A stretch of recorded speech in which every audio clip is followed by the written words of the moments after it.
علیکہ یا رسول اللہ وعلا علیکہ و اصحابکہ یا حبیب اللہ۔ انتہائی قابل صد احترام عہدیداران انجمن غلامان مصطفیٰ صلی اللہ علیہ وآلہ وسلم، علماء کرام، اراکین جماعت فریدیہ، اور آج کی اس خوبصورت مقدس برکتوں والی محفل میں شریک اہلیان صادق آباد، اہل علاقہ، السلام علیکم۔ عزیز دوستو، ابھی سلطان العاشقین سند الواصلین حضرت خواجہ غلام فرید رحمت اللہ علیہ تاجدار کوٹ مٹھن شریف، آپ کا عرس مبارک ختم ہوا ہے، تو عرس کی مصروفیات میں اور اس سے پہلے سرکار کے میلاد کے پروگراموں میں 4 مہینے مسلسل سفر کرتا رہا ہوں، لیکن یہ جو سفر ہوتے ہیں نا، یہ ہیں وہی سفر جن کے بارے میں حضور خواجہ صاحب فرمائے کرتے تھے، تتی تھی جوگن چودھار پھراں، ہند سندھ پنجاب تے مار پھراں، سن برتے شہر بازار پھراں، متا یار ملم کہیں سانگ سبب۔ عزیز دوستو، تو یہ جو سارے سلسلے ہیں میرے حضور خواجہ صاحب کا یہ سارا فیضان ہے، اور جتنا بھی بزرگان اولیاء کرام ہیں دنیا میں، جتنا بھی غوث کتب ابدال کلندر اور یہ جو نیک ہستیاں اس دنیا میں آئی ہیں، ساروں کا مرکز، محور اور ساروں کا گرڈ جو ہے وہ مدینہ پاک ہے، گنبد خضرا۔ یہ جو سارا فیض چل رہا ہے پوری دنیا میں، شرق سے لے کے غرب تک، شمال سے لے کے جنوب تک، یہ ہے گنبد خضرا کا ہی فیض۔ یہ کہیں سمندروں کے روپ میں، کہیں چشموں کے روپ میں، کہیں نہروں کے روپ میں، کہیں دریاؤں کے روپ میں، یہ جو سارا کا سارا روحانی فیض ہے، اس کا مرکز گنبد خضرا ہے۔ یہ سارا فیض اور لنگر یہ جو ہم کھا رہے ہیں گنبد خضرا۔ دوستو، ابھی ایک عرس مبارک کی تقریب میں میں نے حاضری دینی تھی، تو میزبان جو ہیں انہیں حکم کیا، تو میں 5-7 منٹ میں صرف ان کے حکم کی تعمیل کرتے ہیں آپ کی خدمت میں 2-4 باتیں کر کے اجازت چاہوں گا۔ حضور حضرت بابا فرید الدین مسعود گنج شکر علیہ رحمۃ، زہد الانبیاء، آپ کی اور حضرت غوث بہاؤالدین ذکریہ ملتانی رحمت اللہ علیہ، اور حضرت جلال الدین سرخپوش بخاری رحمت اللہ علیہ، حضرت لال شہباز قلندر رحمت اللہ علیہ، یہ ہم زمان ہیں۔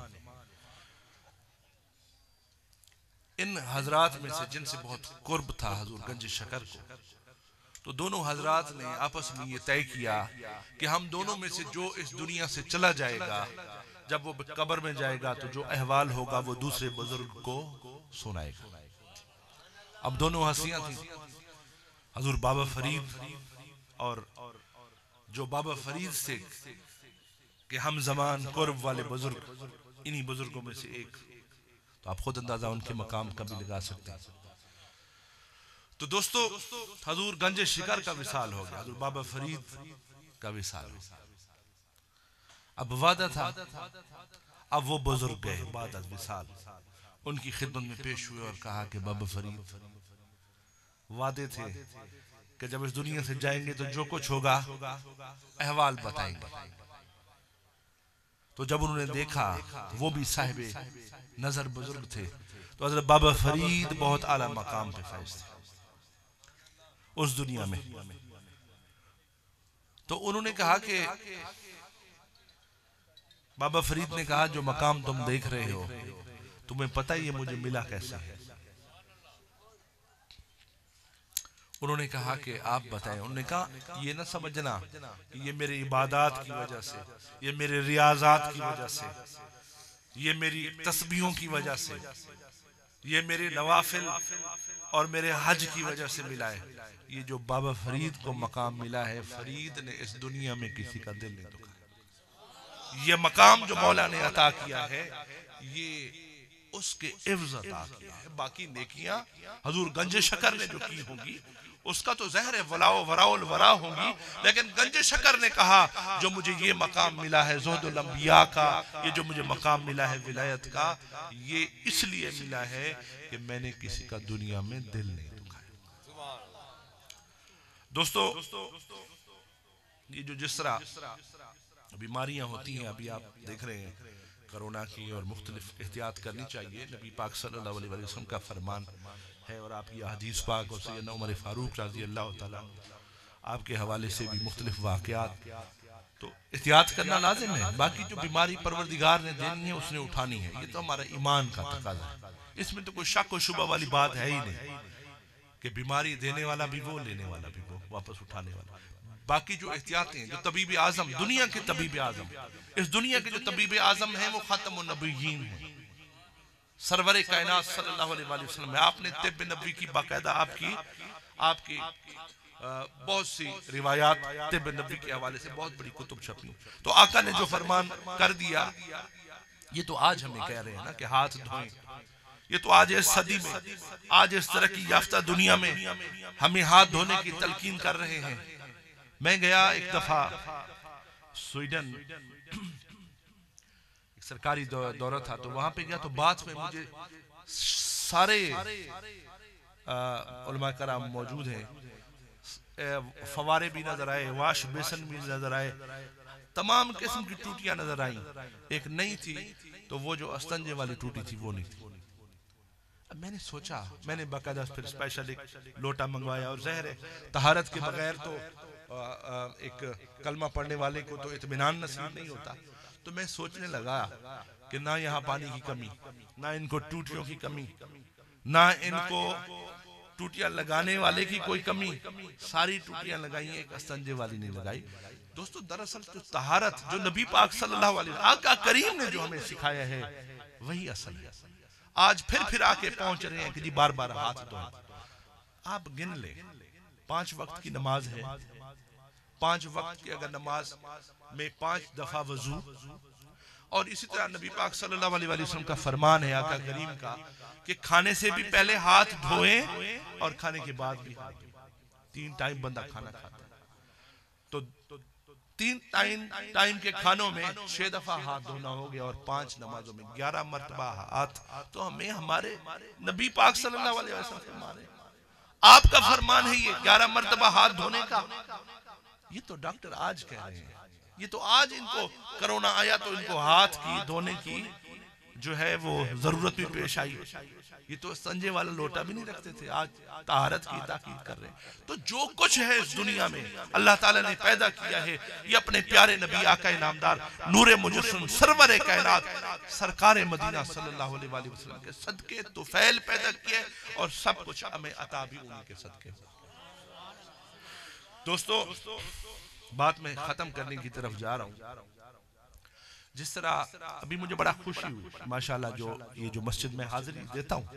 اور اکثر جب ساتھ کا بات آتا ہوں، بلکہ یہ جو مرد مجاہد اور مرد مومن سوئے ہوئے ہیں جنہوں نے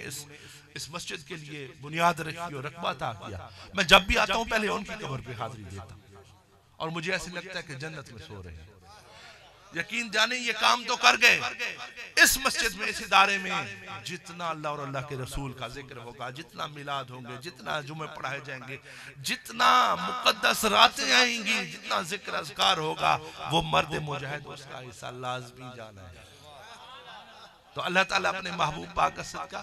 ہمیں ایسے کام کرانے کی توفیق عطا فرمائے. دنیا کی کچھ پتہ نہیں ہے، زندگی کا کچھ پتہ نہیں ہے. میں آپ کو بات مختصر کر کے دیکھیں، جس طرح ایک بندہ بیمار ہوتا ہے تو وہ جاتا ہے ڈاکٹر کے پاس، دوائی لیتا ہے. اسی طرح جس طرح جو جسمانی بیماری کے لیے جس طرح آپ کو ڈاکٹر کی ضرورت ہوتی ہے، اس طرح آپ کو روحانی اور باطنی بیماری کے لیے بھی ایک پیشوا کی ضرورت ہوتی ہے، تاکہ وہ آپ کے جو باطنی مسائل ہیں وہ ان کو دور کر سکے، اس بیماری کو دور کر سکے. آخری واقعہ سنا کے میں آپ سے اجازت چاہتا ہوں. حضرت سیدنا عمر فاروق رضی اللہ تعالیٰ عنہ کا دور خلافت ہے اور آپ جا رہے ہیں گنبد خضرا پہ گئے تو وہاں کیا دیکھتے ہیں حضرت معاذ بن جبل رضی اللہ تعالیٰ عنہ آپ رو رہے ہیں زار و قطار سرکار کی تربت پہ مزار انور پہ بیٹھ کے اور حضرت سید عمر فاروق رضی اللہ تعالیٰ عنہ نے پوچھا کہ معاذ کیا ہوا ہے تو حضرت معاذ بن جبل فرماتے ہیں کہ مجھے حضور پاک کی ایک حدیث یاد آ رہی ہے اور اس کو یاد کر کے میں رو رہا ہوں سیدنا فاروق اعظم نے پوچھا معاذ کون سی حدیث انہوں نے کہا حضور نے فرمایا تھا ایک دن آقا کریم کا فرمان تھا کہ جو چھوٹی سی ریاکاری بھی ہے چھوٹی سی ریاکاری بھی وہ بھی شرک کے زمرے میں آتی ہے ایک اس کا حدیث کا پارٹ یہ تھا چاہے شرک جو ہے وہ اصغر ہو گیا لیکن شرک کے زمرے میں آتی ہے دوسرا انہوں نے کہا جو مجھے آقا پاک کا فرمان یاد آ رہا ہے کہ میرے نبی پاک نے فرمایا تھا کہ اللہ فرماتا ہے جس نے میرے ولی سے دشمنی کی میں اس کے خلاف اعلان جنگ کرتا ہوں اور وہ کہتے ہیں میں اس لیے رو رہا ہوں کہ کہیں مجھے کسی ولی سے بے ادبی تو نہیں ہو گئی مجھے حضور پاک کی وہ حدیث یاد آ رہی ہے اور میں روئے جا رہا ہوں تو دوستو ولیوں کی صحبت میں جانا چاہیے اولیاء کی صحبت میں جانا چاہیے بزرگوں کی صحبت میں جانا چاہیے جب وہاں جائیں گے تو فیض بھی ملے گا اور کرم بھی ہوگا اور میں بڑا سلام پیش کرتا ہوں اپنے ان بچوں کو دیکھیں نوجوان یہ ساری میں دیکھ رہا ہوں دیکھیں ہماری جو نوجوان نسل ہے میں بڑے قلبی طور پہ واللہ اس بات پہ بڑی خوشی اور اطمینان محسوس کرتا ہوں کہ ہماری یہ جو جوان اس وقت سردی بھی ہے بہت سے شغل ہیں اس دنیا میں نیٹ ہے فیس بک ہیں اور چیزیں ہیں گوگل ہیں کئی چیزیں ہیں ہمارے یہ جو بچے یہاں بیٹھ کے اصلاح معاشرہ کے حوالے سے حضور کے فرامین سن رہے ہیں حضور کے مقام مصطفیٰ پہ ان کے قلب ٹھنڈے ہو رہے ہیں تو کتنا خوش نصیب ہے ہمارے بچے ہیں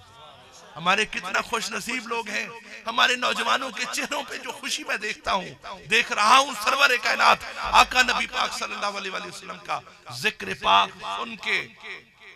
اس سے بڑی خوش نصیبی کیا ہو سکتی ارے دنیا میں جتنا بھی پیغمبر آئے جتنا دنیا میں جتنا بھی صحابہ کرام آئے جتنا بھی تابعین تبع تابعین آئے جتنا بھی اولیاء کرام آئے جتنا بھی غوث کتب ابدال قلندر آئے جتنا بھی یہ مجتہدین مفسرین ائمہ کرام جتنا بھی آئے ساروں کا کام کیا تھا کام تو یہی تھا کہ ذکر مصطفیٰ کرنا اور حضور کی شان بیان کرنا میں آپ کو بتاؤں جس دن خادم حسین رضوی صاحب رحمت اللہ علیہ تعالی عاشق رسول جو بھی دنیا سے جائے وہ رحمت اللہ علیہ کہلوانے کا حقدار ہے اللہ تعالیٰ ان کے درجات بلند فرمائے میرا فیس بک پہ پیج تھا میں آخری بات ختم کروں آپ کو جس کے فالوور لاکھ کے قریب تھے خادم حسین رضوی صاحب کا انتقال ہوا میں گھر میں بیٹھا ہوا تھا کوٹ مٹھن شریف اگلے دن سے اور استاد خواجہ غلام فرید رحمت اللہ علیہ کا یقیناً بیٹھ کے دل اداس ہو کہ ایک ناموس رسالت کا رکھوالا ایک حضور کا نام بلند کرنے والا ایک ختم نبوت کا پروانہ اور ایک ایسا نعرہ اس قوم کو دینے والا لبیک یا رسول اللہ ہم نے سیاسی نعرے بھی لگائے ہم نے لیڈروں کے نعرے بھی لگائے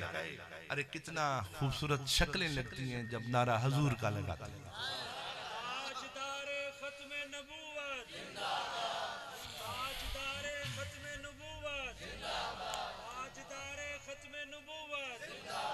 تو ان کا وصال ہوا تو میں بجھ سا گیا طبیعت بہت اداس ہو گئی اپنے بیٹوں کو کال کر کے بتایا وہ بھی اداس ہو گئے میں نے ایک ویڈیو پیغام ریکارڈ کیا اور فیس بک پہ لگا دیا کہ خادم حسین رضوی ایک عاشق رسول تھے ان کے جانے پہ دکھ ہوا اور ظاہر ہے جو میرے دل میں آیا جو میرے دل میں ان کے حوالے سے احساسات تھے جو دل میں ایک جذبات تھے کہ عاشق رسول کے لیے ہونے چاہیے اب میں نہ بھی کہتا اللہ نے نہیں دکھا دیا لاہور میں نہیں دکھا دیا آپ نہ بھی کہیں مولا تو دکھاتا ہے حضور کے غلاموں کا شان اس کو کیسے روکو گی اس کو روک پایا ہے کرونا اس کو روک پایا ہے SOPs اس کو روک پائی ہیں تمہاری پابندیاں ساری ٹی وی چینل سے بائیکاٹ کیا ہوا تھا فیس بک نے بائیکاٹ کیا ہوا تھا سارے میڈیا نے بائیکاٹ کیا ہوا تھا روکو نا جنازے میں لوگوں کو جانے سے کیوں نہیں روکتے حضور کا فرمانا تھا تاجدار کائنات کا غلام تھا، اور جس نے حضور سے غلامی کا اختیار کر لیا، اور میں اس کو جب میں ان کی ایک بات سنتا تھا، وہ ہر وقت ان کا اور اس کلام میں مجھے بڑی مماثلت نظر آتی تھی. جب وہ اردو میں ایک پڑھتے تھے شعر، ان کا بڑا مجھے پسند تھا. وہ کہتے تھے